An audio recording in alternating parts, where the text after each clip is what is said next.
सत श्री अकाल, तुसीं वेख रहे हो न्यूज़ फॉर यू। मैं हाँ भावना।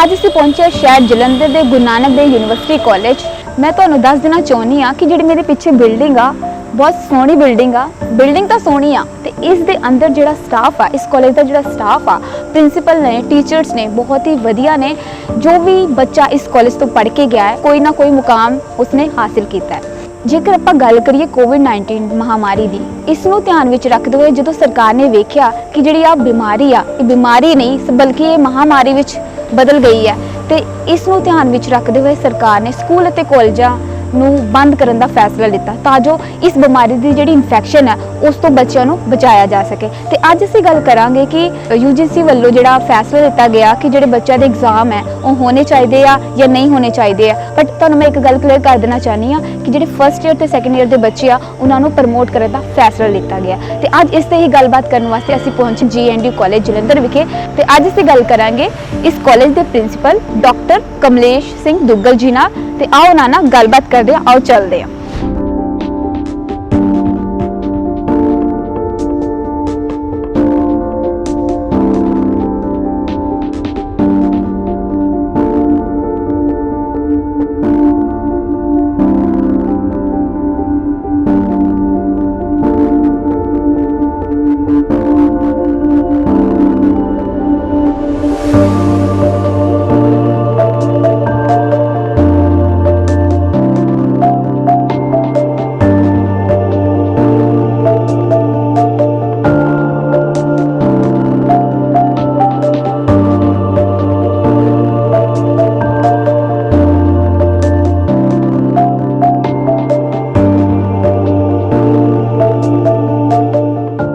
सत श्री अकाल, तुसीं वेख रहे हो न्यूज़ फॉर यू। मैं हाँ भावना। अज असीं तुहानूं मिलान जा रहे हैं जलंधर गुरु नानक देव यूनिवर्सिटी कॉलेज के प्रिंसीपल डॉक्टर कमलेश सिंह दुग्गल जी नाल। ते आओ गलबात करते हैं दुग्गल सर जी नाल। सब तो पहला sir news for you channel तुहाडा बहुत बहुत शुक्रिया जी।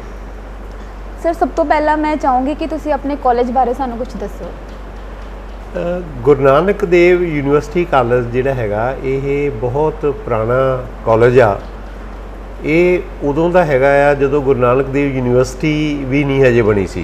क्योंकि अज गुरु नानक देव यूनिवर्सिटी नूं बने नूं 50 साल हो गए। 1969 दे विच बाबा नानक देव जी जदों सी 500 साला उन्हां दी बनाई सी, जन्मदिन शताब्दी बनाई सी, तो उदों ये यूनिवर्सिटी जिहड़ी होंद दे विच आई नहीं। ये जिहड़ा कॉलेज हैगा उस तो पहलां भी 1962 दे विच शुरू होया सी। 1962 दे विच ये पंजाब यूनिवर्सिटी दा ईवनिंग कॉलेज दे तौर दे उपर शुरू होया सी। ये बस्ती 9 दे विच जिहड़ा हैगा उत्थे जिहड़ी कहा जांदा भी वो इमरान खान दे नाने दी एक बिल्डिंग सी, उहदे विच ये क्लासां इहदियां लगदियां सी। ते उहनां दिनां दे विच भी जदों ये शुरू च ईवनिंग कॉलेज दे नाल बहुत मशहूर सी। गुरु नानक देव यूनिवर्सिटी कॉलेज तो यह बाद विच बनिया, ईवनिंग कॉलेज दे नाल बहुत मशहूर सी। उदों जिहड़ियां बहुत सारियां बसां स्टूडेंट्स दियां शाम नूं खास करके नकोदर तो, फ्लौर तो, फगवाड़े तो, कपूरथले तो बसां भर के आउंदियां हुंदियां सी। ते यूनिवर्सिटी दे विच कमरे ना होण दे बावजूद भी उत्थे टेंट ला के जिहड़ी आ पढ़ाई कीती जांदी सी। हौली हौली ये कॉलेज जिहड़ा हैगा फिर इस जिथे अज तुसीं देख रहे हो ये इत्थे आ गया। तो इन्ना वड्डा जिहड़ा हैगा इहदे विच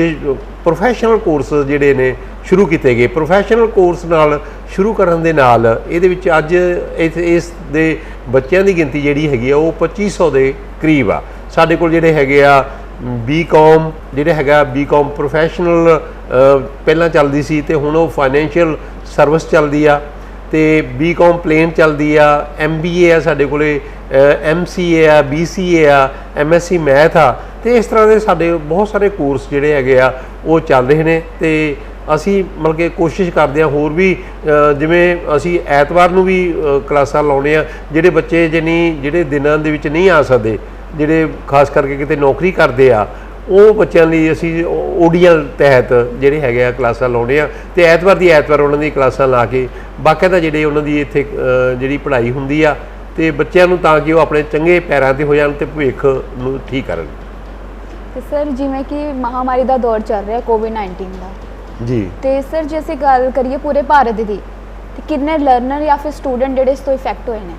देखो जी कोविड-19 की तुसीं गल कीती है, कल्ले भारत दे विच ही नहीं विश्व के समुचे देश जिहड़े हैगे आ इस महामारी दे नाल जिहड़े हैगे आ वो लपेट च आए हुए ने। ਸਾਰੇ ਕੋਈ ਵੀ ਖੇਤਰ ਇਸ ਤਰ੍ਹਾਂ ਦਾ ਨਹੀਂ ਹੈਗਾ ਜਿਹੜਾ ਇਸ ਮਹਾਮਾਰੀ ਤੋਂ ਛੁੱਟਾ ਹੋਵੇ। ਖਾਸ ਕਰਕੇ ਤੁਸੀਂ ਭਾਵੇਂ ਬਿਜ਼ਨਸ ਲੈ ਲਓ, ਖੇਤੀਬਾੜੀ ਲੈ ਲਓ, ਤੁਸੀਂ ਟੈਕਨੋਲੋਜੀ ਲੈ ਲਓ, ਤੁਸੀਂ ਪੜ੍ਹਾਈਓ ਲੈ ਲਓ, ਇੱਥੋਂ ਤੱਕ ਕਿ ਵੀ ਅੱਜ ਅਸੀਂ ਵੀ ਜਿਹੜੇ ਜਿੰਨੀਆਂ ਵੀ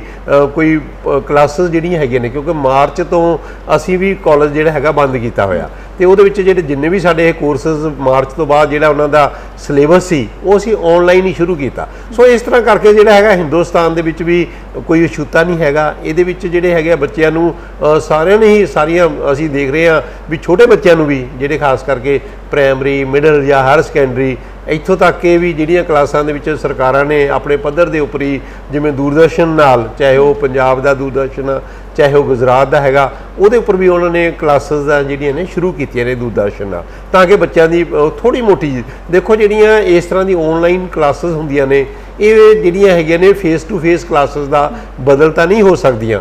ਪਰ ਫਿਰ ਵੀ ਅਸੀਂ ਕੋਸ਼ਿਸ਼ ਕੀਤੀ ਆ ਵੀ ਇਹਨਾਂ ਦੇ ਵਿੱਚ ਜਿਹੜੇ ਹੈਗਾ ਬੱਚਿਆਂ ਨੂੰ ਜਿਹੜੀ ਹੈਗੀ ਆ ਪੜ੍ਹਾਈ ਕਰਵਾਈ ਜਾਵੇ। ਕੁਝ ਚੁਣੌਤੀਆਂ ਦਾ ਬੱਚਿਆਂ ਨਾਲ ਸਾਹਮਣਾ ਕਰਨਾ ਪਿਆ, ਖਾਸ ਕਰਕੇ ਜਿਵੇਂ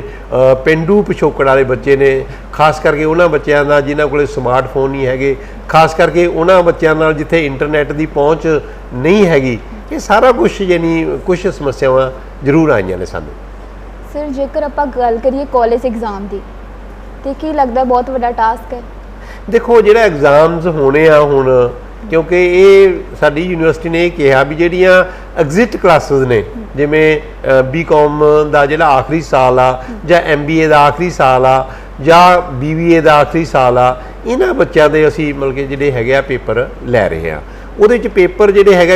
ਅੱਜ ਦੀਆਂ ਹਦਾਇਤਾਂ ਤੱਕ ਤਾਂ ਜਿਹੜਾ ਹੈਗਾ ਇਹ ਠੀਕ ਹੈਗਾ, ਪਰ ਅਸੀਂ ਇਹ ਵੀ ਦੇਖ ਰਹੇ ਵੀ ਮਹਾਮਾਰੀ ਦਾ ਪ੍ਰਕੋਪ ਜਿਹੜਾ ਹੈਗਾ ਉਹ ਦਿਨੋਂ ਦਿਨ ਜਿਹੜਾ ਹੈਗਾ ਵੱਧ ਰਿਹਾ। ਦੇਖੋ ਜੇ ਆਪਾਂ ਜਲੰਧਰ ਦੀ ਗੱਲ ਕਰੀਏ ਤਾਂ ਜਲੰਧਰ ਦੇ ਵਿੱਚ ਵੀ ਨਿਤ ਜਿਹੜੇ ਹੈਗਾ ਕੇਸਾਂ ਦੀ ਗਿਣਤੀ ਜਿਹੜੀ ਹੈਗੀ ਅੱਗੇ ਨਾਲੋਂ ਬਹੁਤ ਜ਼ਿਆਦਾ ਹੋ ਗਈ। ਵੈਸੇ ਤਾਂ ਅਸੀਂ ਆਪਣੇ ਕਾਲਜ ਦੇ ਵਿੱਚ ਪੂਰਾ ਅਰੇਂਜਮੈਂਟ ਜਿਹੜਾ ਹੈਗਾ ਕੀਤਾ ਹੋਇਆ, ਮੈਂ ਕਾਰਪੋਰੇਸ਼ਨ ਵਾਲਿਆਂ ਤੋਂ ਕਹਿ ਕੇ ਸਾਰਾ ਕਾਲਜ ਜਿਹੜਾ ਹੈਗਾ ਉਹ ਸੈਨੀਟਾਈਜ਼ ਕਰਵਾਇਆ, ਤੇ ਆਪ ਵੀ ਅਸੀਂ ਆਪਣੇ ਪੰਪ ਲਿਆ ਕੇ ਯਾਨੀ ਸੈਨੀਟਾਈਜ਼ ਕਰਦੇ ਹਾਂ। ਦੇਖੋ ਇਹ ਬਹੁਤ ਵੱਡੀ ਚੁਣੌਤੀ ਭਰਪੂਰ ਜਿਹੜਾ ਹੈਗਾ ਕਾਰਜ ਹੈਗਾ, ਪਰ ਅਸੀਂ ਕੋਸ਼ਿਸ਼ ਕਰਾਂਗੇ ਜਿਵੇਂ ਵੀ ਸਾਨੂੰ ਹਦਾਇਤਾਂ ਮਿਲੀਆਂ। ਹੁਣ ਦੇਖੋ ਪੰਜਾਬ ਦੇ ਮੁੱਖ ਮੰਤਰੀ ਉਹਨਾਂ ਨੇ ਕੈਪਟਨ ਅਮਰਿੰਦਰ ਸਿੰਘ ਉਹਨਾਂ ਨੇ ਕਿਹਾ ਸੀ, ਕਿਉਂਕਿ ਬਹੁਤ ਸਾਰੇ ਮਾਪਿਆਂ ਨੇ ਉਹਨਾਂ ਕੋਲ ਅਪਰੋਚ ਵੀ ਕੀਤਾ ਵੀ ਜਿਹੜੇ ਇਸ ਤਰ੍ਹਾਂ ਦੇ ਐਗਜ਼ਾਮ ਲੈਣੇ ਜਿਹੜੇ ਹੈਗੇ ਕਿਸੇ ਵੀ ਖਤਰੇ ਤੋਂ ਖਾਲੀ ਨਹੀਂ, ਪਰ ਉਹ ਕਹਿੰਦੇ ਸੀ ਵੀ ਇਹ ਮੇਰੇ ਪ੍ਰੀਵਿਊ ਦੇ ਵਿੱਚ ਨਹੀਂ ਹੈਗਾ, ਇਹ UGC ਨੇ ਜਿਹੜਾ ਹੈਗਾ ਤੈਅ ਕਰਨਾ ਹੁੰਦਾ। ਦੇਖੋ ਜੋ ਸਾਨੂੰ UGC ਵੱਲੋਂ ਹਦਾਇਤਾਂ ਆਉਣਗੀਆਂ ਅਸੀਂ ਉਹਨਾਂ ਅਨੁਸਾਰ ਹੀ ਜਿਹੜੀ ਹੈਗੀ ਆ ਕਾਰਵਾਈ ਕਰਾਂਗੇ। ਸਾਡੀ ਕੋਸ਼ਿਸ਼ ਪੂਰੀ ਇਹ ਹੋਏਗੀ ਭਾਵਨਾ ਵੀ ਅਸੀਂ ਜਿਹੜੇ ਹੈਗੇ ਆ ਬੱਚਿਆਂ ਨਾਲ ਪੂਰੇ ਉਹਨਾਂ ਨੂੰ ਸੈਨੀਟਾਈਜ਼ ਕਰਵਾ ਕੇ ਉੱਪਰ ਮਾਸਕ ਜਿਹੜਾ ਹੈਗਾ ਉਹਨਾਂ ਦੇ ਲਾਇਆ ਹੋਵੇ, ਤੇ ਪੂਰਾ ਉਹਨਾਂ ਦੀ ਦੂਰੀ ਜਿਹੜੀ ਹੈਗੀ ਆ ਸਮਾਜਿਕ ਵਿੱਥ ਜਿਹਨੂੰ ਆਪਾਂ ਕਹਿੰਦੇ ਆ, ਸੋਸ਼ਲ ਡਿਸਟੈਂਸ ਕਹਿੰਦੇ ਆ, ਉਹਦਾ ਵੀ ਧਿਆਨ ਰੱਖਿਆ ਜਾਵੇ। ਤੇ ਇਸੇ ਕਰਕੇ ਯੂਨੀਵਰਸਿਟੀ ਦੇ ਵਿੱਚ ਜਿਹੜੀਆਂ ਅੱਗੇ ਸਿਰਫ 2 ਸ਼ਿਫਟਾਂ ਹੁੰਦੀਆਂ ਸੀ ਤੇ ਹੁਣ ਉਹਨਾਂ ਨੇ 3 ਸ਼ਿਫਟਾਂ ਕਰ ਦਿੱਤੀਆਂ ਨੇ, ਤੇ 3 ਸ਼ਿਫਟਾਂ ਦੇ ਵਿੱਚ ਵੀ ਜਿਹੜਾ ਟਾਈਮ ਹੈਗਾ ਉਹ 2 ਘੰਟੇ ਕਰ ਦਿੱਤਾ ਹੈਗਾ। ਔਰ ਅੱਗੇ ਕੀ ਹੁੰਦਾ ਸੀ ਮਤਲਬ ਕਿ ਇੱਕ ਯੂਨਿਟ ਦੇ ਵਿੱਚੋਂ ਤੁਹਾਨੂੰ ਇੱਕ ਕੁਐਸਚਨ ਕਰਨਾ ਹੁੰਦਾ ਸੀ, 2 ਕੁਐਸਚਨ ਹੁੰਦੇ ਸੀ A B C, ਤੇ ਤੁਹਾਨੂੰ ਜਿਹੜਾ ਹੈਗਾ ਉਹ ਇੱਕ ਕੁਐਸਚਨ ਕਰਨਾ ਹੁੰਦਾ ਸੀ। ਹੁਣ ਅਸੀਂ ਕਰ ਦਿੱਤਾ ਵੀ ਤੁਸੀਂ ਪੂਰੇ 8 ਕੁਐਸਚਨ ਨੇ, ਉਹਨਾਂ ਵਿੱਚੋਂ ਕੋਈ 4 ਜਾਂ 5 ਕਰੋ, ਕਿਉਂਕਿ ਸਮਾਂ ਵੀ 1 ਘੰਟਾ ਘਟਾ ਦਿੱਤਾ ਗਿਆ। ਸੋ ਸਾਰੀਆਂ ਗੱਲਾਂ ਕਰਕੇ ਅਸੀਂ ਕੋਸ਼ਿਸ਼ ਸਾਡੀ ਪੂਰੀ ਹੈਗੀ ਆ, ਕਿਉਂਕਿ ਇਹਦੇ ਵਿੱਚ ਮੇਰਾ ਸਟਾਫ ਚਾਹੇ ਉਹ ਟੀਚਿੰਗ ਆ ਚਾਹੇ ਉਹ ਨੌਨ ਟੀਚਿੰਗ ਆ, ਉਹਨਾਂ ਦੀ ਪੂਰੀ ਤਿਆਰੀ ਆ। ਤੇ ਸਾਨੂੰ ਜੇ ਕੋਈ ਇਸ ਤਰ੍ਹਾਂ ਦੀ ਲੋੜ ਪਈ ਤਾਂ ਅਸੀਂ ਜਿਹੜੇ ਐਕਸਪਰਟਸ ਨੇ ਉਹਨਾਂ ਦੀ ਵੀ ਰਾਏ ਲੈਂਦੇ ਆ, ਖਾਸ ਕਰਕੇ ਜਿਵੇਂ ਸਿਹਤ ਮਹਿਕਮਾ ਆ, ਸਿਹਤ ਮਹਿਕਮੇ ਨਾਲ ਵੀ ਸਾਡੀ ਗੱਲ ਚੱਲਦੀ ਹੈਗੀ ਆ। ਜੇ ਕੋਈ ਇਸ ਤਰ੍ਹਾਂ ਦੀ ਲੋੜ ਪਈ ਤਾਂ ਉਹ ਵੀ ਤਿਆਰ ਨੇ। ਸਰ ਜਿਵੇਂ ਤੁਸੀਂ ਜ਼ਿਕਰ ਕੀਤਾ ਕਿ ਜਿਹੜਾ ਪੇਪਰ 2 ਘੰਟੇ ਕਰ ਦਿੱਤਾ ਗਿਆ, ਪਹਿਲਾਂ 3 ਘੰਟੇ ਦਾ ਸਮਾਂ ਸੀਗਾ, ਤੇ ਜੇਕਰ ਅਸੀਂ ਗੱਲ ਕਰੀਏ ਸਿਲੇਬਸ ਦੀ, ਸਿਲੇਬਸ ਘਟਾ ਦਿੱਤਾ ਗਿਆ ਵਾ ਕਿ ਉਨਾ ਹੀ 100% ਹੀ ਨਹੀਂ, ਸਿਲੇਬਸ ਘਟਾਇਆ ਨਹੀਂ ਗਿਆ ਹੈਗਾ, ਸਿਲੇਬਸ ਸਾਰਾ ਦਾ ਸਾਰਾ ਹੈਗਾ। ਅੱਗੇ ਕੀ ਹੁੰਦਾ ਸੀ ਵੀ ਜਿਹੜੇ ਅਸੀਂ ਕਹਿੰਦੇ ਸੀ ਨਾ ਵੀ 5 ਕੁਐਸਚਨ ਕਰੋ ਜਾਂ 4 ਕੁਐਸਚਨ ਕਰੋ, ਉਹਦੇ ਵਿੱਚੋਂ ਇੱਕ ਯੂਨਿਟ ਦੇ ਵਿੱਚੋਂ ਇੱਕ ਕੁਐਸਚਨ ਕਰਨਾ ਜ਼ਰੂਰੀ ਹੁੰਦਾ ਸੀ। ਹੁਣ ਕਿਉਂਕਿ ਬੱਚਿਆਂ ਨੂੰ ਹੋ ਸਕਦਾ ਬਹੁਤੇ ਬੱਚੇ ਨਾ ਪੜ੍ਹੇ ਹੋਣ, ਹੋ ਸਕਦਾ ਕਈ ਬੱਚਿਆਂ ਦੇ ਵਿੱਚ ਜਿਹੜਾ ਕੰਟੇਨਮੈਂਟ ਏਰੀਆ ਦੇ ਵਿੱਚ ਹੋਣ, ਲਾਲ ਰੈੱਡ ਜ਼ੋਨ ਦੇ ਵਿੱਚ ਹੋਣ, ਉਹਨਾਂ ਦੀ ਪੜ੍ਹਾਈ ਨਾ ਹੋ ਸਕੀ ਹੋਵੇ, ਹੋ ਸਕਦਾ ਘਰ ਦੇ ਵਿੱਚ ਕੋਈ ਬਿਮਾਰ ਹੋਵੇ, ਹੋ ਸਕਦਾ ਕੋਈ ਆਰਥਿਕ ਤੰਗੀ ਹੋਵੇ। ਸੋ ਸਾਰੀਆਂ ਗੱਲਾਂ ਨੂੰ ਮੱਦੇਨਜ਼ਰ ਰੱਖਦੇ ਹੋਏ ਆ ਮਤਲਬ ਕਿ ਯੂਨੀਵਰਸਿਟੀ ਨੇ ਇਹ ਫੈਸਲਾ ਕੀਤਾ, ਕਿਉਂਕਿ ਉਹਨਾਂ ਨੇ ਵੀ ਸਾਰੇ ਜਿੰਨੇ ਵੀ ਜਿਹੜੇ ਗੁਰੂ ਨਾਨਕ ਦੀ ਯੂਨੀਵਰਸਿਟੀ ਨਾਲ ਸੰਬੰਧਿਤ ਕਾਲਜਸ ਨੇ ਉਹਨਾਂ ਦੇ ਪ੍ਰਿੰਸੀਪਲਸ ਨਾਲ ਗੱਲ ਕੀਤੀ, ਉਹਨਾਂ ਨਾਲ ਜ਼ੂਮ ਮੀਟਿੰਗਾਂ ਕੀਤੀਆਂ, ਤੇ ਉਹ ਜੂਮ ਮੀਟਿੰਗਸ ਤੋਂ ਇਹ ਪ੍ਰਭਾਵ ਨਿਕਲਿਆ ਵੀ ਬੱਚਿਆਂ ਨੂੰ ਜਿਹੜਾ ਹੈਗਾ ਉਹ 4 ਕੁਐਸਚਨ ਹੀ ਕੀਤੇ ਜਾਣ ਤਾਂ ਕਿ ਜਿਹੜੀ ਸਮਾਜਿਕ ਵਿੱਥ ਵੀ ਆ ਉਹ ਬਣਾ ਕੇ ਰੱਖੀ ਜਾ ਸਕੇ ਤੇ ਵਿਦਿਆਰਥੀਆਂ ਦਾ ਕੋਈ ਨੁਕਸਾਨ ਵੀ ਨਾ ਹੋਵੇ। ਸੋ ਇਹ ਸਾਰੀਆਂ ਗੱਲਾਂ ਨੂੰ ਮੱਦੇਨਜ਼ਰ ਰੱਖਦੇ ਹੋਏ ਇਹ ਫੈਸਲਾ ਲਿਆ ਗਿਆ ਵੀ ਇਹ ਜਿਹੜੇ ਹੈਗੇ 4 ਕੁਐਸਚਨ ਜਾਂ 5 ਕੁਐਸਚਨ ਜਿਹੜੇ ਹੈਗੇ ਆ ਉਹ ਕਰਨ ਬੱਚੇ ਆਪਣੀ ਚੁਆਇਸ ਦੇ ਬੱਚੇ ਨੇ, ਉਹਦੇ ਵਿੱਚ ਕੋਈ ਉਹ ਨਹੀਂ ਹੈਗਾ ਵੀ ਇਹਨਾਂ ਨੇ ਇੱਕ ਯੂਨਿਟ ਦੇ ਵਿੱਚੋਂ ਇੱਕ ਕੁਐਸਚਨ ਕਰਨਾ ਹੈ। ਸਰ ਜਿਹੜੇ ਰੈੱਡ ਜ਼ੋਨ ਏਰੀਆ ਤੋਂ ਆ ਰਹੇ ਬੱਚੇ ਉਹਨਾਂ ਲਈ ਕੀ ਹਦਾਇਤਾਂ ਨੇ? ਦੇਖੋ ਜਿਹੜੇ ਰੈੱਡ ਜ਼ੋਨ ਏਰੀਆ ਦੇ ਵਿੱਚੋਂ ਜੇ ਕੋਈ ਇਸ ਤਰ੍ਹਾਂ ਦਾ ਬੱਚੇ ਆਉਂਦੇ ਆ ਜਿਹੜੇ ਪੇਪਰ ਨਹੀਂ ਦੇ ਸਕਦੇ ਤਾਂ ਯੂਨੀਵਰਸਿਟੀ ਨੇ ਸਾਡੀ ਨੇ ਕਿਹਾ ਹੈਗਾ ਵੀ ਇਹ ਬੱਚੇ ਜਿਹੜੇ ਹੈਗਾ ਦੁਬਾਰਾ ਫੇਰ ਮਿਲ ਕੇ ਜਿਹੜੀ ਹੈਗੇ ਉਹਨਾਂ ਨੂੰ ਮੌਕਾ ਦਿੱਤਾ ਜਾਊ। ਜਿਵੇਂ ਕਈ ਦੂਸਰੇ ਰਾਜਾਂ ਤੋਂ ਬਾਈ ਚਾਂਸ ਜਿਹੜੇ ਬੱਚੇ ਪੜ੍ਹਦੇ ਆ, ਜਿਵੇਂ ਆਪਾਂ ਜੰਮੂ ਤੋਂ ਲਾ ਲਈਏ, ਹਿਮਾਚਲ ਤੋਂ ਲਾ ਲਈਏ, ਕਿਉਂਕਿ ਸਾਡੇ ਕੋਲੇ ਸਾਡੀ ਯੂਨੀਵਰਸਿਟੀ ਦੇ ਵਿੱਚ ਬਹੁਤ ਸਾਰੇ ਬੱਚੇ ਨੇ ਜਿਹੜੇ ਗੁਆਂਢੀ ਰਾਜਾਂ ਤੋਂ ਨੇ। ਸੋ ਇਸ ਕਰਕੇ ਉਹਨਾਂ ਨੂੰ ਵੀ ਜਿਹੜਾ ਹੈਗਾ ਕੋਈ ਆਉਣਾ ਬਾਈ ਚਾਂਸ ਮੁਸ਼ਕਲ ਆ ਤਾਂ ਉਹਨਾਂ ਦੇ ਪੇਪਰ ਵੀ ਜਿਹੜੇ ਯੂਨੀਵਰਸਿਟੀ ਦੁਆਰਾ ਲੈ ਲੇਗੀ, ਕਿਉਂਕਿ ਉਹਨਾਂ ਨੇ ਕਿਹਾ ਹੈਗਾ ਵੀ ਜੇ ਕੋਈ ਇਸ ਤਰ੍ਹਾਂ ਰੈੱਡ ਜ਼ੋਨ ਦੇ ਵਿੱਚੋਂ ਬੱਚਾ ਆਉਂਦਾ ਆ ਤਾਂ ਉਹ ਤਾਂ ਦੇਖੋ ਰੈੱਡ ਜ਼ੋਨ ਦੇ ਵਿੱਚੋਂ ਆ ਗਿਆ ਬੱਚਾ, ਫਿਰ ਤਾਂ ਉਹ ਇਨਫੈਕਸ਼ਨ ਜਿਹੜੀ ਹੈਗੀ ਆ, ਲਾਗ ਜਿਹੜੀ ਹੈਗੀ ਆ ਉਹ ਦੂਸਰੇ ਬੱਚਿਆਂ ਨੂੰ ਵੀ ਲੱਗ ਸਕਦੀ ਆ। ਸੋ ਇਹ ਸਾਰੀਆਂ ਗੱਲਾਂ ਨੂੰ ਉਸ ਨੂੰ ਇੱਕ ਬਾਅਦ ਦੇ ਵਿੱਚ ਯੂਨੀਵਰਸਿਟੀ ਵੱਲੋਂ ਚਾਂਸ ਜਿਹੜਾ ਹੈਗਾ ਦੇ ਦਿੱਤਾ ਜਾਊਗਾ। ਸਰ ਰੱਬ ਨਾ ਕਰੇ ਜੇਕਰ ਕੋਈ ਇੱਕ ਵੀ ਬੱਚੇ ਨੂੰ ਕਰੋਨਾ ਪੋਜ਼ਿਟਿਵ ਨਿਕਲਦਾ ਵਾ ਜੇਕਰ, ਤੇ ਕਿਸ ਤਰ੍ਹਾਂ ਬਾਕੀ ਬੱਚਿਆਂ ਦੀ ਜਾਨ ਦੇ ਨਹੀਂ ਦੇਖੋ ਜੇ ਮੈਂ ਉਹੀ ਗੱਲ ਕਰਦਾ ਵੀ ਜੇ ਇਸ ਤਰ੍ਹਾਂ ਦਾ ਕਰੋਨਾ ਪੋਜ਼ਿਟਿਵ ਕਿਸੇ ਬੱਚੇ ਨੂੰ ਹੈਗਾ ਤਾਂ ਪਹਿਲਾਂ ਤਾਂ ਅਸੀਂ ਉਹਨਾਂ ਨੂੰ ਹੀ ਹਦਾਇਤ ਕਰਾਂਗੇ ਵੀ ਤੁਸੀਂ ਕੋਈ ਇਸ ਤਰ੍ਹਾਂ ਦਾ ਬੱਚਾ ਜਿਹੜਾ ਨਾ ਹੀ ਆਵੇ, ਕਿਉਂਕਿ ਯੂਨੀਵਰਸਿਟੀ ਨੇ ਉਹਨਾਂ ਨੂੰ ਜਿਹੜਾ ਹੈਗਾ ਪੂਰਾ ਮੌਕਾ ਦਿੱਤਾ ਹੋਇਆ ਵੀ ਉਹ ਆਪਣਾ ਜਿਹੜਾ ਹੈਗਾ ਬਾਅਦ ਵਿੱਚ ਪੇਪਰ ਦੇ ਸਕਦਾ। ਕਿਉਂਕਿ ਦੇਖੋ ਜਿਹੜੀ ਇਹਦੀ ਰਿਕਵਰੀ ਰੇਟ ਆ ਉਹ 55% ਸਾਰੇ ਇੰਡੀਆ ਦੇ ਵਿੱਚ ਆ ਤੇ 90% ਜਿਹੜੀ ਹੈਗੀ ਆ ਉਹ ਪੰਜਾਬ ਦੇ ਵਿੱਚ ਆ। ਸੋ ਇਸ ਕਰਕੇ ਜਿਹੜਾ ਹੈਗਾ ਵੀ ਜੇ ਕਿਸੇ ਬੱਚੇ ਨੂੰ ਹੋ ਵੀ ਜਾਂਦਾ ਆ, ਜੇ ਉਹਦੀ ਇਮਿਊਨਿਟੀ ਸਟਰੋਂਗ ਨਹੀਂ ਹੈਗੀ, ਜਾਂ ਅਸੀਂ ਕੋਸ਼ਿਸ਼ ਕਰਾਂਗੇ ਵੀ ਉਹਦੇ ਪੇਪਰ ਜਿਹੜੇ ਹੈਗੇ ਬਾਅਦ ਵਿੱਚ ਲੈ ਜਾਣ, ਕਿਉਂਕਿ ਪਹਿਲਾਂ ਸਿਹਤ ਆ ਫਿਰ ਹੀ ਸਿੱਖਿਆ ਹੈਗੀ ਆ। ਜੇਕਰ ਸੰਕਰਮਣ ਦੀ ਗੱਲ ਕਰੀਏ ਤੇ ਬੱਚਿਆਂ ਨੂੰ ਕਿਸ ਤਰ੍ਹਾਂ ਸੇ ਸੰਕਰਮਣ ਤੋਂ ਬਚਾਇਆ ਜਾ ਸਕਦਾ? ਦੇਖੋ ਅਸੀਂ ਜਿਹੜਾ ਹੈਗਾ ਸਾਡਾ ਹਰ ਮੀਡੀਆ, ਚਾਹੇ ਉਹ ਸੋਸ਼ਲ ਮੀਡੀਆ ਹੈਗਾ ਚਾਹੇ ਦੂਜਾ ਮੇਨ ਸਟ੍ਰੀਮ ਮੀਡੀਆ ਹੈਗਾ, ਇਹ ਸਾਰੀ ਜਿੰਨੇ ਵੀ ਸਾਡੇ ਦੇਸ਼ ਦੇ ਡਾਕਟਰ ਨੇ, ਵਿਗਿਆਨੀ ਨੇ, ਇਹ ਸਾਰੀ ਹਰ ਰੋਜ਼ ਹੀ ਜਿਹੜਾ ਹੈਗਾ ਵੱਖਰੇ ਵੱਖਰੇ ਪ੍ਰੋਗਰਾਮਾਂ ਤਹਿਤ ਸਾਰੀ ਦੁਨੀਆ ਨੂੰ ਹੀ ਸੁਚੇਤ ਕਰਦੇ ਆ। ਹੁਣ ਦੇਖੋ ਜਿਵੇਂ ਅਸੀਂ ਬੱਚਿਆਂ ਨੂੰ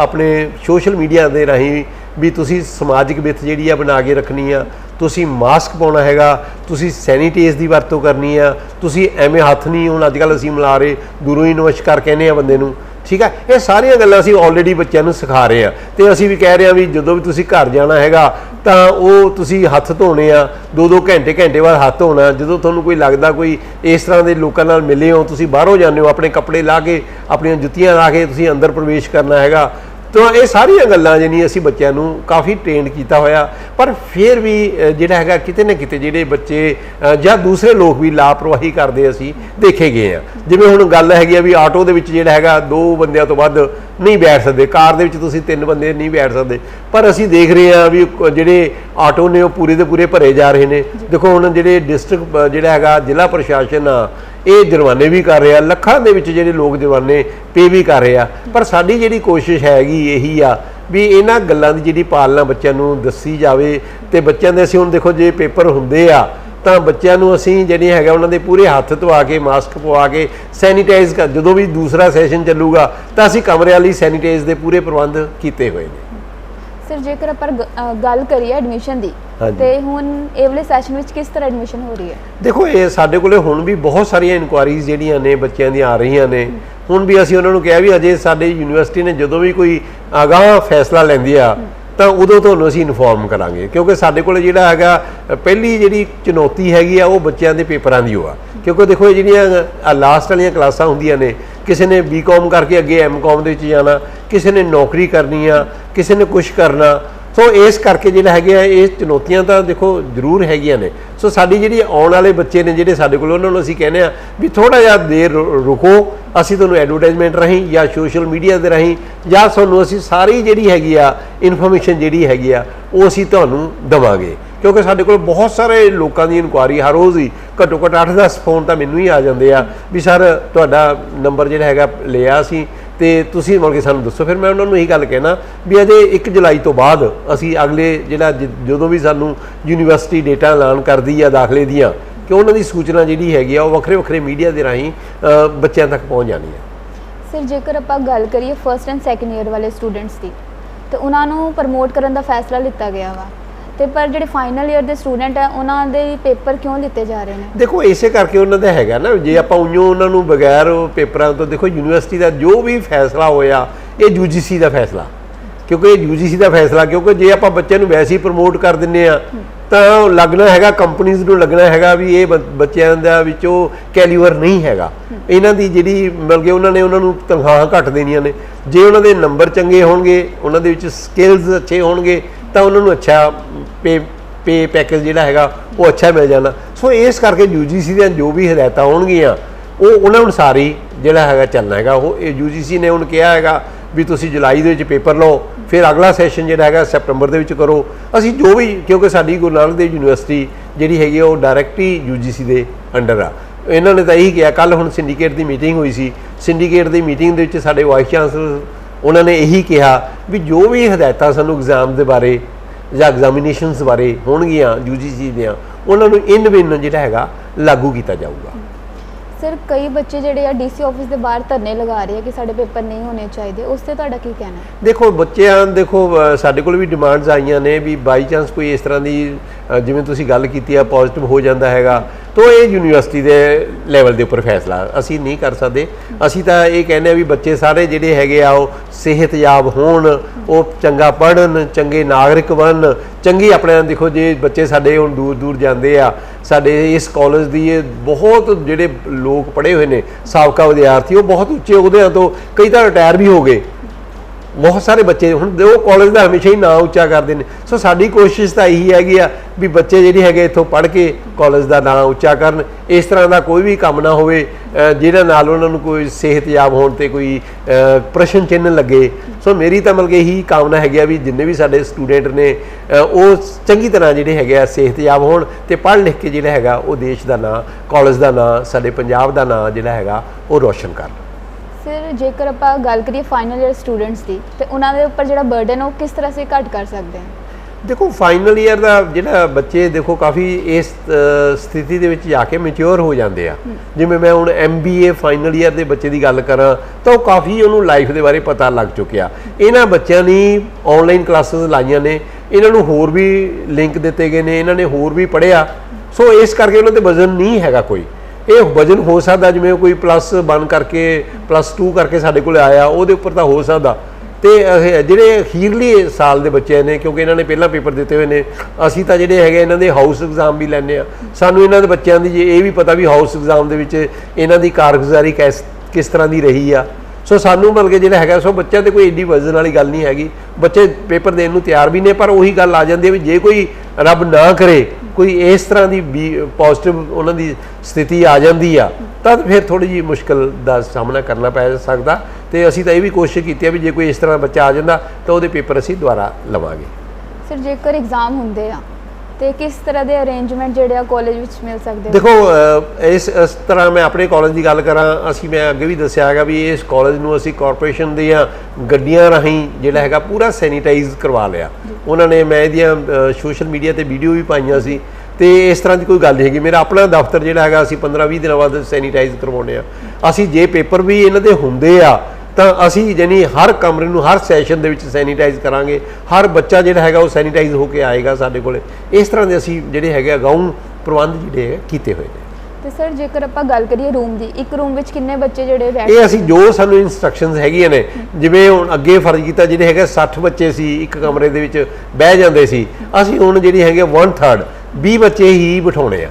ਸੋ 20 ਬੱਚਿਆਂ ਨਾਲ ਅਸੀਂ ਉਹਦਾ ਪੂਰਾ ਜਿਹੜਾ ਜਿੰਨੀਆਂ ਵੀ ਸਾਨੂੰ ਜਿਹੜੀਆਂ ਸਿਹਤ ਵਿਭਾਗ ਵੱਲੋਂ ਸਾਡੀ ਯੂਨੀਵਰਸਿਟੀ ਵੱਲੋਂ ਜਿੰਨੀਆਂ ਵੀ ਸਾਨੂੰ ਹਦਾਇਤਾਂ ਨੇ ਉਹ ਪੂਰੀਆਂ ਲਾਗੂ ਕੀਤੀਆਂ ਜਾਣਗੀਆਂ। ਸਰ ਜਦੋਂ ਵੀ ਅਸੀਂ ਕੋਈ ਕੋਰਸ ਕਰਨਾ ਹੋਵੇ ਜਾਂ ਫਿਰ ਕੋਈ ਪੜ੍ਹਾਈ ਅੱਗੇ ਕਰਨੀ ਹੋਵੇ ਉਹਦਾ ਐਂਟਰੈਂਸ ਐਗਜ਼ਾਮ ਹੁੰਦਾ ਵਾ, ਤੇ ਹੁਣ ਕਿਸ ਤਰ੍ਹਾਂ ਅੱਗੇ ਵੇਖਣ ਨੂੰ ਮਿਲ ਸਕਦਾ ਹੈ ਕਿ ਐਗਜ਼ਾਮ ਕਿਸ ਤਰ੍ਹਾਂ ਹੋਏਗਾ? ਦੇਖੋ ਸਾਡੀ ਯੂਨੀਵਰਸਿਟੀ ਦੇ ਵਿੱਚ ਅੱਜ ਤੱਕ ਤਾਂ ਜਿੰਨੇ ਵੀ ਇਸ ਤਰ੍ਹਾਂ ਦੇ ਦਾਖਲੇ ਹੋਏ ਨੇ ਉਹ ਜਿਵੇਂ ਹੁਣ ਤੁਸੀਂ ਲਾਅ ਦੇ ਵਿੱਚ ਐਡਮਿਸ਼ਨ ਲੈਣੀ ਆ, ਤੁਸੀਂ ਜਰਨਲਿਜ਼ਮ ਦੇ ਵਿੱਚ ਐਡਮਿਸ਼ਨ ਲੈਣੀ ਆ ਤਾਂ ਅਸੀਂ ਜਿਹੜਾ ਹੈਗਾ ਇੰਟਰੈਂਸ ਟੈਸਟ ਲੈ ਕੇ ਹੀ ਉਹਦੇ ਬੇਸ ਤੇ ਹੀ ਕਰਦੇ ਆ। ਈਵਨ ਇੱਥੋਂ ਤੱਕ ਵੀ ਜੇ ਤੁਸੀਂ PhD ਵੀ ਕਰਨੀ ਆ ਤਾਂ ਉਹਦਾ ਵੀ ਜਿਹੜਾ ਹੈਗਾ ਇੱਕ ਬਾਕਾਇਦਾ ਐਗਜ਼ਾਮ ਹੈਗਾ। ਹੁਣ ਦੇਖੋ ਜਿਹੜੀਆਂ ਅਗਲੀਆਂ, ਕਿਉਂਕਿ ਸਾਰਾ ਹੀ ਜਿਵੇਂ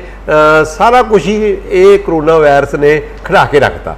ਸਾਰੇ ਦੇਖੋ ਜਿੰਨੇ ਵੀ ਹੁਣ ਪ੍ਰਾਈਵੇਟ ਸਕੂਲ ਨੇ ਜਿੰਨੇ ਵੀ ਹੁੰਦੇ ਆਪਾਂ मीडिया की भी गल करिए मीडिया ਦੇ ਵਿੱਚ ਵੀ ਉਹ ਸਥਿਤੀ ਨਹੀਂ ਹੈਗੀ ਜਿਹੜੀ ਅੱਜ ਤੋਂ ਮਾਰਚ ਤੋਂ ਪਹਿਲਾਂ ਸੀ ਉੱਥੇ ਵੀ ਦੇਖੋ ਫਰਕ ਤਾਂ ਪਿਆ ਹੈਗਾ ਸੋ ਉਹ ਇਹ ਯੂਨੀਵਰਸਿਟੀ ਦੇ ਜਿਹੜੇ ਹੈਗੇ ਆ ਸਾਡੀ ਸਿੰਡੀਕੇਟ ਸੈਨੇਟ ਫੈਸਲੇ ਕਰਦੀ ਆ ਜੇ ਕੋਈ ਚੇਂਜ ਆਇਆ ਜਿਵੇਂ ਵੀ ਕਹਿਣਗੇ ਕਿਉਂਕਿ ਹੁਣ ਸਾਨੂੰ ਪਤਾ ਨਹੀਂ ਹੈਗਾ ਦੇਖੋ ਅੱਗੇ ਹੁਣ ਵਿਦੇਸ਼ਾਂ ਦੇ ਵਿੱਚ ਬੱਚੇ ਜਾਂਦੇ ਸੀ ਹੁਣ ਅਸੀਂ ਉਹਨਾਂ ਨੂੰ ਵੀ ਠੱਲ ਪਈ ਆ ਕਿਉਂਕਿ ਉਹ ਸਾਨੂੰ ਇਹ ਵੀ ਲੱਗਦਾ ਵੀ ਐਤਕੀ ਜਿਹੜੇ ਬੱਚਿਆਂ ਦੀ ਜਿਵੇਂ ਇਨਕੁਆਰੀ ਆ ਰਹੀ ਆ ਸਾਡੇ ਕੋਲੇ ਹੋ ਸਕਦਾ ਰਸ਼ ਪੈ ਜੇ ਬਹੁਤ ਜ਼ਿਆਦਾ ਹੋ ਸਕਦਾ ਕਿਉਂਕਿ ਬਾਹਰ ਬੱਚੇ ਜਿਹੜੇ ਮਾਪੇ ਨੇ ਉਹ ਬਾਹਰ ਬੱਚਿਆਂ ਨੂੰ ਅਜੇ ਨਹੀਂ ਭੇਜ ਰਹੇ ਕਿਉਂਕਿ ਜਿਹੜਾ ਕਰੋਨਾ ਵਾਇਰਸ ਹੈਗਾ 19 ਇਹਦਾ ਵਾਇਰਸ ਦੇ ਨਾਲ ਜਿਹੜਾ ਹੈਗਾ ਚਾਹੇ ਕੋਈ ਵੀ ਜਿੱਥੇ ਕੈਨੇਡਾ ਜਾਂਦੇ ਸੀ ਆਸਟ੍ਰੇਲੀਆ ਜਾਂਦੇ ਸੀ ਇੰਗਲੈਂਡ ਜਾਂਦੇ ਸੀ ਸਾਰੇ ਹੀ ਇਹਦੀ ਗ੍ਰਿਫਤ ਦੇ ਵਿੱਚ ਬੁਰੀ ਤਰ੍ਹਾਂ ਆਏ ਹੋਏ ਨੇ ਸਾਨੂੰ ਪਤਾ ਹੈਗਾ ਸੋ ਅਸੀਂ ਮਤਲਬ ਕਿ ਕੋਸ਼ਿਸ਼ ਸਾਡੀ ਇਹੀ ਹੋਏਗੀ ਵੀ ਜੋ ਸਾਨੂੰ ਯੂਨੀਵਰਸਿਟੀ ਵੱਲੋਂ ਕਿਹਾ ਜਾਏਗਾ ਵੀ ਜੇ ਤਾਂ ਐਂਟਰੈਂਸ ਟੈਸਟ ਲੈਣਾ ਹੈਗਾ ਤਾਂ ਅਸੀਂ ਲਵਾਂਗੇ ਜੇ ਨਹੀਂ ਕਹਿਣਗੇ ਤਾਂ ਅਸੀਂ ਜਿਹੜੇ ਹੈਗਾ ਸਿੱਧੇ ਦਾਖਲੇ ਵੀ ਇਹਨਾਂ ਦੇ ਹੋ ਸਕਦੇ ਆ ਸਰ ਜੇਕਰ ਆਪਾਂ ਗੱਲ ਕਰੀਏ ਪਲੇਸਮੈਂਟ ਦੀ ਕਿ ਮਤਲਬ ਪਲੇਸਮੈਂਟ ਦੇ ਉੱਪਰ ਇਹਦਾ ਇਫੈਕਟ ਵੇਖਣ ਨੂੰ ਮਿਲ ਰਿਹਾ ਹੈ ਦੇਖੋ ਪਲੇਸਮੈਂਟ ਦੇ ਉੱਪਰ ਇਫੈਕਟ ਤਾਂ ਜਿਹੜਾ ਮੈਂ ਤੁਹਾਨੂੰ ਆਖਿਆ ਵੀ ਕੋਈ ਵੀ ਦੁਨੀਆ ਦਾ ਇਸ ਤਰ੍ਹਾਂ ਦਾ ਖੇਤਰ ਨਹੀਂ ਹੈਗਾ ਜਿੱਥੇ ਕਰੋਨਾ ਵਾਇਰਸ ਨੇ ਆਪਣਾ ਜਿਹੜਾ ਪ੍ਰਭਾਵ ਨਾ ਛੱਡਿਆ ਹੋਵੇ ਕੋਈ ਵੀ ਖੇਤਰ ਆ ਚਾਹੇ ਕੋਈ ਵੀ ਹੈਗਾ ਅੱਗੇ ਕੀ ਹੁੰਦਾ ਸੀ ਸਾਡੇ ਇੱਥੇ ਪਿਛਲੇ ਸਾਲ ਯੂਨੀਵਰਸਿਟੀ ਕਾਲਜ ਦੇ ਵਿੱਚ ਬਹੁਤ ਸਾਰੀਆਂ ਕੰਪਨੀਆਂ ਆ ਕੇ ਪਲੇਸਮੈਂਟ ਕਰਦੀਆਂ ਸੀ ਸੋ ਇਸ ਕਰਕੇ ਪਲੇਸਮੈਂਟ ਕੰਪਨੀਆਂ ਵੀ ਕੋਈ ਨਹੀਂ ਆ ਰਹੀ ਅਜੇ ਕਿਉਂਕਿ ਉਹ ਤਾਂ ਉਦੋਂ ਹੀ ਆਏਗਾ ਜਦੋਂ ਇਹ ਕਰੋਨਾ ਵਾਇਰਸ ਦਾ ਜਿਹੜਾ ਹੈਗਾ ਡਰ ਆ ਸਹਿਮ ਆ ਜਿਹੜਾ ਪੂਰੀ ਤਰ੍ਹਾਂ ਖਤਮ ਹੋ ਜਾਏਗਾ ਸੋ ਇਸ ਕਰਕੇ ਜਿਹੜਾ ਹੈਗਾ ਪਲੇਸਮੈਂਟ ਤੇ ਅਜੇ ਤਾਂ ਸਾਡੇ ਕਾਲਜ ਦੇ ਵਿੱਚ ਨਹੀਂ ਆਈਆਂ ਅੱਗੇ ਕੀ ਹੁੰਦਾ ਸੀ ਜਿਹੜੀਆਂ ਪਲੇਸਮੈਂਟ ਕੰਪਨੀਆਂ ਆਉਂਦੇ ਬਹੁਤ ਸਾਰੇ ਸਟੂਡੈਂਟਸ ਸਾਡੇ ਮੈਨੂੰ ਘੱਟੋ ਘੱਟ ਜਿਹੜੇ ਹੈਗੇ ਆ 40-50 ਸਟੂਡੈਂਟ ਸਾਡੇ ਆਪਣੇ ਇੱਥੋਂ ਹੀ ਪਲੇਸਮੈਂਟ ਹੋ ਜਾਂਦੀ ਸੀ ਖਾਸ ਕਰਕੇ MBA ਵਾਲਿਆਂ ਦੀ ਤੇ MC ਵਾਲਿਆਂ ਦੀ ਤੇ MCOM ਵਾਲਿਆਂ ਦੀ ਵੀ ਬਹੁਤ ਬੱਚਿਆਂ ਨੂੰ ਕੰਪਨੀਆਂ ਇੱਥੋਂ ਹੀ ਲੈ ਜਾਂਦੀਆਂ ਸੀ ਤੇ ਉਹਨਾਂ ਦਾ ਪੈਕੇਜ ਜੋ ਵੀ ਹੈਗਾ ਨਿਰਧਾਰਿਤ ਕਰ ਲਿਆ ਜਾਂਦਾ ਸੀ ਜਦੋਂ ਵੀ ਉਹ ਆਪਣੇ ਪੇਪਰ ਦਿੰਦੇ ਸੀ ਤਾਂ ਉਹ ਫਿਰ ਜੁਆਇਨ ਕਰ ਲੈਂਦੇ ਸੀ ਇਹ ਮੈਨੂੰ ਪੂਰੀ ਚੰਗੀ ਤਰ੍ਹਾਂ ਯਾਦ ਮੇਰੇ ਹੁੰਦੇ ਹੀ ਘੱਟੋ ਘੱਟ ਪਿਛਲੀ ਵਾਰੀ ਘੱਟੋ ਘੱਟ 12-14 ਕੰਪਨੀਆਂ ਜਿਹੜੀਆਂ ਹੈਗੀਆਂ ਨੇ ਆਈਆਂ ਨੇ ਇੱਥੇ ਤੇ ਉਹਨਾਂ ਨੇ ਬਾਕਾਇਦਾ ਸੈਸ਼ਨ ਚਲਾ ਕੇ ਬੱਚਿਆਂ ਨਾਲ ਇੰਟਰਵਿਊਜ਼ ਕੀਤੀਆਂ ਨੇ ਤੇ ਸਵੇਰ ਤੋਂ 9 ਵਜੇ ਤੋਂ ਲੈ ਕੇ ਰਾਤ ਦੇ 9 ਵਜੇ ਤੱਕ ਵੀ ਜਿਹੜਾ ਹੈਗਾ ਇਹ ਪਲੇਸਮੈਂਟ ਪ੍ਰੋਸੀਜਰ ਜਿਹੜਾ ਹੈਗਾ ਚੱਲਿਆ ਸੋ ਹੁਣ ਮਾਰਚ ਤੋਂ ਬਾਅਦ ਸਾਡੇ ਕਿਸੇ ਨੇ ਨਾ ਹੀ ਸਾਡੇ ਕੋਲੇ ਪਹੁੰਚ ਕੀਤੀ ਆ ਨਾ ਹੀ ਅਸੀਂ ਇਸ ਸਿਚੁਏਸ਼ਨ ਦੇ ਵਿੱਚ ਆ ਕਿਉਂਕਿ ਅਸੀਂ ਕਲਾਸਿਸ ਤਾਂ ਲਾਉਣੀਆਂ ਨਹੀਂ ਹੈਗੀਆਂ ਕਿਉਂਕਿ ਜੋ ਵੀ ਜ਼ਿਲ੍ਹੇ ਪ੍ਰਸ਼ਾਸਨ ਦੀਆਂ ਹਦਾਇਤਾਂ ਨੇ ਉਸ ਅਨੁਸਾਰ ਹੀ ਚੱਲਣਾ ਹੈਗਾ ਜਿਹੜੇ ਫਾਈਨਲ ਈਅਰ ਦੇ ਸਟੂਡੈਂਟਸ ਨੇ ਤੇ ਜਿਹੜੇ ਉਹ ਟੈਨਸ਼ਨ ਵਿੱਚ ਨੇ ਜਾਂ ਫਿਰ ਕਹਿ ਲਓ ਡਿਪਰੈਸ਼ਨ ਕਹਿ ਲਓ ਜਾਂ ਕੁਝ ਵੀ ਬੜੀ ਟੈਨਸ਼ਨ ਦੇ ਵਿੱਚ ਆ ਪ੍ਰੈਸ਼ਰ ਵਿੱਚ ਆ ਐਗਜ਼ਾਮ ਨੂੰ ਲੈ ਕੇ ਤੇ ਉਹਨਾਂ ਲਈ ਤੁਹਾਡਾ ਕੀ ਮੈਸੇਜ ਹੈ ਦੇਖੋ ਮੈਂ ਸਾਰੇ ਬੱਚਿਆਂ ਨੂੰ ਜਿਹੜੇ ਹੈਗੇ ਆ ਖਾਸ ਕਰਕੇ ਜਿਹੜੇ ਸਾਡੇ ਕਾਲਜ ਜਿਨ੍ਹਾਂ ਦੀ ਆਖਰੀ ਕਲਾਸ ਆ ਉਹਨਾਂ ਨੂੰ ਮੇਰਾ ਸੰਦੇਸ਼ ਇਹੀ ਆ ਵੀ ਆਪਾਂ ਇਹ ਕਰੋਨਾ ਵਾਇਰਸ ਤੋਂ ਕਿਸੇ ਡਿਪਰੈਸ਼ਨ 'ਚ ਨਹੀਂ ਜਾਣਾ ਕਿਸੇ ਉਦਾਸੀ ਦੇ ਵਿੱਚ ਨਹੀਂ ਆਣਾ ਤੁਸੀਂ ਪੇਪਰ ਦਿਓ ਕੋਈ ਚੱਕਰ ਨਹੀਂ ਹੈਗਾ ਵੀ ਕੋਈ ਇਸ ਤਰ੍ਹਾਂ ਦੀ ਗੱਲ ਹੋ ਜੇ ਕਿਉਂਕਿ ਡਿਪਰੈਸ਼ਨ ਕਾਹਦਾ ਬਹੁਤ ਸਾਰੇ ਬੱਚੇ ਜਿਹੜੇ ਹੈਗੇ ਆ ਉਹ ਆਮ ਤੌਰ ਤੇ ਡਿਪਰੈਸ਼ਨ ਉਦੋਂ ਹੁੰਦਾ ਜਦੋਂ ਕੋਈ ਲੱਗਦਾ ਹੈਗਾ ਵੀ ਡਰ ਬਹੁਤ ਜ਼ਿਆਦਾ ਸਾਡੇ ਵਿੱਚ ਪੈ ਗਿਆ ਅਸੀਂ ਇਹ ਡਰ ਤੋਂ ਦੂਰ ਕਰਨਾ ਕਰੋਨਾ ਵਾਇਰਸ ਨਾਲ ਹੁਣ ਜਿਵੇਂ ਜਿਹੜਾ WHO ਆ ਉਹਨੇ ਵੀ ਸਾਨੂੰ ਜਿਹੜੀਆਂ ਹੈਗੀਆਂ ਨੇ ਹਦਾਇਤਾਂ ਦਿੱਤੀਆਂ ਨੇ ਵੀ ਕਰੋਨਾ ਵਾਇਰਸ ਨਾਲ ਅਸੀਂ ਜਿਉਣਾ ਸਿੱਖਣਾ ਆ ਦੇਖੋ ਜਦੋਂ ਜ਼ੁਕਾਮ ਜਾਂ ਚੇਚਕ ਜਾਂ ਪਲੇਗ ਜਾਂ ਸਪੈਨਿਸ਼ ਫਲੂ ਫੈਲਿਆ ਸੀ ਉਦੋਂ ਉਹਦਾ ਵੀ ਕੋਈ ਇਲਾਜ ਨਹੀਂ ਸੀ ਹੌਲੀ ਹੌਲੀ ਇਲਾਜ ਆਇਆ ਹੁਣ ਕਰੋਨਾ ਵਾਇਰਸ ਦਾ ਵੀ ਜਿਹੜਾ ਹੈਗਾ ਇਲਾਜ ਆ ਰਿਹਾ ਆਹੀ ਜਿਹੜੀਆਂ 4-5 ਜਿਹੜੀਆਂ ਹਦਾਇਤਾਂ ਨੇ ਉਹ ਸਾਨੂੰ ਪੂਰੀ ਤਰ੍ਹਾਂ ਅਪਣਾ ਕੇ ਤੁਸੀਂ ਆਪਣੇ ਪੇਪਰ ਦਿਓ ਕੋਈ ਡਿਪਰੈਸ਼ਨ ਵਾਲੀ ਗੱਲ ਨਹੀਂ ਹੈਗੀ ਯੂਨੀਵਰਸਿਟੀ ਜਾਂ ਸਰਕਾਰ ਬਿਲਕੁਲ ਤੁਹਾਡੇ ਨਾਲ ਆ ਜੇ ਕੋਈ ਇਸ ਤਰ੍ਹਾਂ ਦੀ ਕੋਈ ਗੱਲ ਹੈਗੀ ਆ ਤਾਂ ਸਿਹਤ ਵਿਭਾਗ ਵੀ ਸਾਨੂੰ ਪਤਾ ਦਿਨ ਰਾਤ ਜਿਹੜੇ ਹੈਗੇ ਕਰੋਨਾ ਵਾਇਰਸ ਵਾਰੀਅਰ ਜਿਹੜੇ ਹੈਗਾ ਸੇਵਾ ਕਰ ਰਿਹਾ ਸੀ ਇਹ ਵੀ ਦੇਖਿਆ ਵੀ ਸਾਡਾ ਜ਼ਿਲ੍ਹਾ ਪ੍ਰਸ਼ਾਸਨ ਚਾਹੇ ਉਹ DC ਆ ਚਾਹੇ ਉਹ CP ਆ ਤਾਂ ਕਿਵੇਂ ਲੋਕਾਂ ਨਾਲ ਜਿਹੜੇ ਹੈਗਾ ਦਿਨ ਰਾਤ ਰਾਬਤਾ ਰੱਖ ਕੇ ਉਹਨਾਂ ਦੀਆਂ ਸਮੱਸਿਆਵਾਂ ਜਿਹੜੇ ਹੈਗੇ ਸੁਲਝਾ ਰਹੇ ਨੇ ਸੋ ਅਸੀਂ ਵੀ ਉਹਨਾਂ ਦੇ ਨਾਲ ਹੀ ਆ ਤੇ ਅਸੀਂ ਵੀ ਇਹੀ ਕੋਸ਼ਿਸ਼ ਹੈ ਵੀ ਬੱਚੇ ਜਿਹੜੇ ਹੈਗੇ ਆ ਉਹ ਬਿਲਕੁਲ ਸਿਹਜਾਬ ਹੋਣ ਕੋਈ ਇਸ ਤਰ੍ਹਾਂ ਦਾ ਡਰ ਜਿਹੜਾ ਹੈਗਾ ਉਹ ਮਾਈਂਡ ਦੇ ਵਿੱਚ ਮਨ ਦੇ ਵਿੱਚ ਰੱਖਣ ਦੀ ਜ਼ਰੂਰਤ ਨਹੀਂ ਹੈਗੀ ਆਉਣ ਵਾਲਾ ਸਮਾਂ ਜਿਹੜਾ ਹੈ ਇੱਕ ਦਿਨ ਇਸ ਤਰ੍ਹਾਂ ਦਾ ਆਊਗਾ ਜਦੋਂ ਅਸੀਂ ਇਸ ਕਰੋਨਾ ਵਾਇਰਸ 19 ਦੇ ਉੱਪਰ ਪੂਰਾ ਜਿਹੜਾ ਹੈਗਾ ਕਾਬੂ ਪਾ ਲਾਂਗੇ ਤੇ ਜ਼ਿੰਦਗੀ ਜਿਹੜੀ ਹੈਗੀ ਆ ਆਮ ਲੀਹਾਂ ਤੇ ਆ ਜਾਏਗੀ ਸਰ ਸਾਡੇ ਨਾਲ ਗੱਲ ਕਰਨ ਵਾਸਤੇ ਬਹੁਤ ਬਹੁਤ ਧੰਨਵਾਦ ਤੁਹਾਡਾ ਸ਼ੁਕਰੀਆ ਜੀ ਸੋ ਇਹ ਸਨ ਸਾਡੇ ਨਾਲ ਗੁਰੂ ਨਾਨਕ ਦੇਵ ਯੂਨੀਵਰਸਿਟੀ ਕਾਲਜ ਜਲੰਧਰ ਦੇ ਪ੍ਰਿੰਸੀਪਲ ਡਾਕਟਰ ਕਮਲੇਸ਼ ਸਿੰਘ ਦੁੱਗਲ ਜੀ ਜਿਨ੍ਹਾਂ ਨੇ ਬਹੁਤ ਹੀ ਵਧੀਆ ਤਰੀਕੇ ਨਾਲ ਦੱਸਿਆ ਕਿ ਐਗਜ਼ਾਮ ਲੈਣ ਦਾ ਜਿਹੜਾ ਫੈਸਲਾ ਲਿੱਤਾ ਗਿਆ ਹੈ ਬਹੁਤ ਹੀ ਸਹੀ ਆ ਤੇ ਬੱਚਿਆਂ ਦੇ ਫਿਊਚਰ ਨੂੰ ਧਿਆਨ ਵਿੱਚ ਰੱਖਦੇ ਹੋਏ ਲਿੱਤਾ ਗਿਆ ਤਾਂ ਜੋ ਅੱਗੇ ਆਉਣ ਵਾਲੇ ਸਮੇਂ ਵਿੱਚ ਉਹਨਾਂ ਨੂੰ ਦਿੱਕਤਾਂ ਦਾ ਸਾਹਮਣਾ ਨਾ ਕਰਨਾ ਪਵੇ ਧੰਨਵਾਦ